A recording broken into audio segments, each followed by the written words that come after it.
Sir BC welfare అంటే ఇప్పుడు మనకు కమిషన్ ఇచ్చినటువంటి రిపోర్ట్ ప్రకారం నేను అడుగుతున్నాను. బీసీ వెల్ఫేర్ గావచ్చు, మైనారిటీ వెల్ఫేర్ గావచ్చు.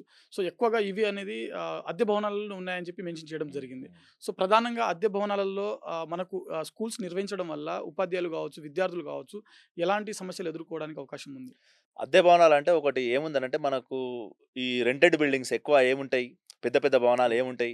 మంచి బిల్డింగ్ కట్టి ఒక 10,000, 15,000 ఎస్ఎఫ్‌టివి అయితే అవి చిన్న చిన్న ఇవన్నీ గూడా ఇంజినీరింగ్ కాలేజీలు. హ్మ్. మూతబడిన ఇంజినీరింగ్ కాలేజ్. అంటే చాలా పెద్ద పెద్దయి ఎక్కడో రోడ్ అవతల మన ఊరు అవతల ఉండేటివి 50,000, 1,00,000 ఎస్ఎఫ్‌టి ఉన్నవన్నీ మూతబడినాయని మనం తీసుకుంటాం. అంటే ఓకే. ఆల్రెడీ కట్టి ఒక 20, 25 సంవత్సరాలు అయిపోయిన తర్వాత మనం తీసుకుంటున్నాం. ఓకే. దాని మెయింటెనెన్స్. ఓకే. ఇప్పుడు అద్దె భవనాలకు రెంటే కష్టముంది. మెయింటెనెన్స్ ఆ ఓనర్‌కి రెంట్స్ ఇయ్యం మనం. మెయింటెనెన్స్ గాదు. దానివల్ల ఇప్పుడు ఎగ్జాంపుల్ బాత్రూమ్‌ల విషయం తీసుకోండి.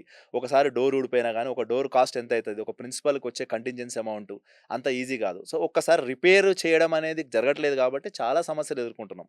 అందుకే ఏందంటే, ఇప్పుడు నేననేది ఏందనంటే, అద్దె భవనాలు ఉంది గాబట్టే, గ్రౌండ్ రియాలిటీస్‌కి అనుగుణంగా మనం టైమ్ టేబుల్ గాని, ఇవన్నీ చేసుకోవాలి. రేపు ఓన్ బిల్డింగ్స్ అయ్యి, 1000కి 1000 గురుకులాలు ఓన్ బిల్డింగ్స్ అయ్యి, అక్కడే స్టాఫ్ క్వార్టర్స్ ఉండి, అక్కడే పిల్లలకి అన్నీ మంచిగా అయినప్పుడు అప్పుడు చూసుకుందాం. ఓకే. అప్పటి వరకైతే ఈ టైమ్ టేబుల్ మార్చి, as per the ground realities చేయాలని చెప్తాం. మేము సెక్రటరీ‌లో కూడా అదే చెప్తున్నాం. మీరు మొండిగా వైఖరితోనెళ్తే వేస్ట్ అది. ఎందుకంటే, ఇక్కడ end of the day employees అనేది ఓకే.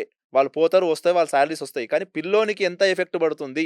ఎందుకంటే పేద పిల్లలు చదువుతున్నారు ఇండ్ల. హ్మ్. వాళ్ళ పేరెంట్స్ చాలా మందికి అవగాహన లేని వాళ్ళు. వాళ్ళు అడగరు. వదిలేసి ఎళ్ళిపోతారు. 3, 4 నెలల తర్వాత వస్తారు. హ్మ్. సో, పిల్లోడు ఎంత ఇబ్బంది పడుతున్నాడు. వాడు చిన్న సింపుల్ కాలకృత్యాలు తీసుకోవడానికి కూడా చాలా ఇబ్బంది పడుతున్నాడు అంటే అర్థం చేసుకోండి. అంటే ఓకే. ఇది మొండి వైఖరి ఇది అంతా అధికారులది. సో, అధికారులు కూడా గ్రౌండ్ రియాలిటీస్ అనుగుణంగా చేయాలి తప్ప, ఏదో లేదు మాకు పాత గురుకుల 30 ఏండ్ల కింద ఇట్లనే ఉండే, సర్వేలో ఇట్లనే ఉండే, 8 గంటలకే ఉండే అంటే సర్వేల్ ఈస్ డిఫరెంట్. సర్వేలు అనేది డిఫరెంట్. ఓన్ బిల్డింగ్ ఉంటది. ఓన్ ఇన్‌ఫ్రాస్ట్రక్చర్ ఉంటది. అక్కడే క్వార్టర్స్ ఉంటాయి. టీచర్స్ అక్కడే ఉంటారు. సో, కొంచెం ఏదైనా గ్రౌండ్ రియాలిటీస్ అనుగుణంగా చేస్తే బావుంటుంది.